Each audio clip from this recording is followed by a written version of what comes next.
বর্তমান বিশ্বে দৈনন্দিন জীবনের অন্যতম প্রয়োজনীয় বস্তু হচ্ছে স্মার্টফোন। পড়াশোনা থেকে শুরু করে প্রত্যাহিক সব কাজেই এর ব্যবহার অপরিহার্য হয়ে উঠেছে। সকালে ঘুম থেকে উঠেই ফেসবুকে ঢু না মারলেই যেন আমাদের দিন শুরু হয় না। ইনস্টাগ্রাম, ফেসবুক, ইউটিউব ও টিকটক রিল চেক করা এ যেন এক প্রকার রুটিন হয়ে দাঁড়িয়েছে। এক নজরে সারাদিনের খবর পেতে মাধ্যমগুলোতে ঢুকতেই হচ্ছে।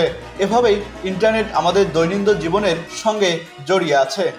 এই সব কিছু কম্পিউটারের মাধ্যমে করা গেলেও স্মার্টফোনের সহজলভ্যতা আমাদের এই দিকেই ঝুঁকিয়ে রেখেছে, কিন্তু এটি যেন আমাদের জন্য কাল হয়ে দাঁড়িয়েছে। স্মার্টফোন নির্ভর হয়ে তরুণ সমাজের প্রতি আসক্ত হয়ে গেছে, আর স্মার্টফোনের এই আসক্তি আমাদের তরুণ সমাজকে ধ্বংস করে দিচ্ছে প্রতিনিয়তই।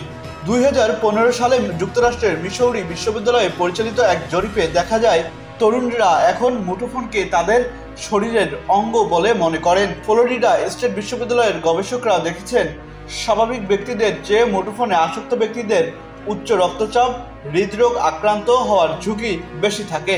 শতকরা 63% মানুষ ঘুম থেকে উঠেই স্মার্টফোনে আগে চোখ রাখেন। মুঠোফোনের আসক্তিকে বর্তমানে বিশেষজ্ঞরা প্লেগ রোগের সঙ্গে তুলনা করছেন।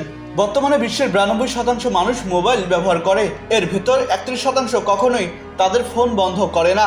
দৈনিক 6 ঘন্টার বেশি সময় সামাজিক যোগাযোগ মাধ্যমে ব্যয় করেন 27% তরুণ-তরুণী। 26.4% দৈনিক 4 থেকে 6 ঘন্টা ও 31.1% তরুণ-তরুণী দৈনিক 2 থেকে 4 ঘন্টা সামাজিক যোগাযোগ মাধ্যমে ব্যবহার করেন। দৈনিক সর্বোচ্চ 2 ঘন্টা সামাজিক যোগাযোগ মাধ্যম ব্যবহার করেন 14.9%। জরিপের তথ্য বলছে, তরুণ বয়সীদের ঘুমের পরিমাণ কমে আসছে।